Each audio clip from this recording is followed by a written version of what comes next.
NEET UG paper leak पर छात्रों का कबूलनामा सामने आया। पटना इकोनॉमिक ऑफेंस यूनिट के सामने अब तक 6 छात्रों ने पेपर लीक की बात मानी। छात्रों ने कहा है कि सिकंदर मामा ने हमें 4 मई को प्रश्न पत्र के बारे में बताया था। एक स्कूल में ले जाकर हमें पेपर रटवाया गया, हूबहू वही प्रश्न परीक्षा में पूछे गए। तो ये बड़ा खुलासा नीट पेपर लीक को लेकर हुआ। सिकंदर यदुवेंद्र को पुलिस ने गिरफ्तार कर लिया है, जो सिकंदर मामा के नाम से मशहूर है।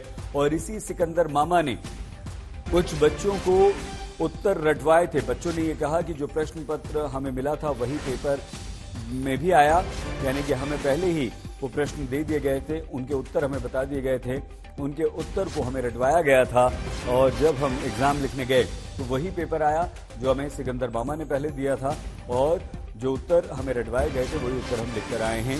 तो इस सिकंदर मामा, जिसका नाम सिकंदर यदुवेंद्र है, इससे पुलिस ने गिरफ्तार कर लिया है। ये एक बहुत बड़ा खुलासा है इस मामले में। अभी तक का जो सबसे बड़ा खुलासा है वो यही है कि नीट यूजी पेपर लीक पर छात्रों ने कुछ बातें बताई हैं। पटना इकोनॉमिक ऑफेंस यूनिट के सामने अब तक 6 छात्रों ने पेपर लीक होने की बात मान ली है। छात्रों ने कहा है कि सिकंदर मामा ने हमें 4 मई को ही प्रश्न पत्र के बारे में बता दिया था।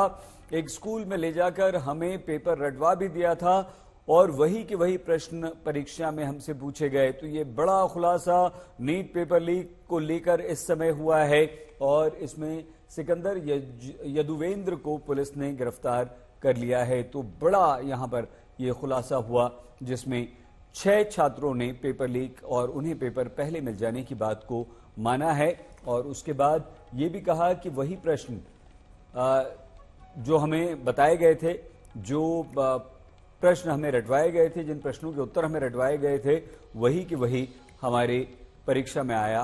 तो अब पुलिस ने इस सिकंदर मामा को गिरफ्तार कर लिया है। इस समय की बड़ी खबर यह है।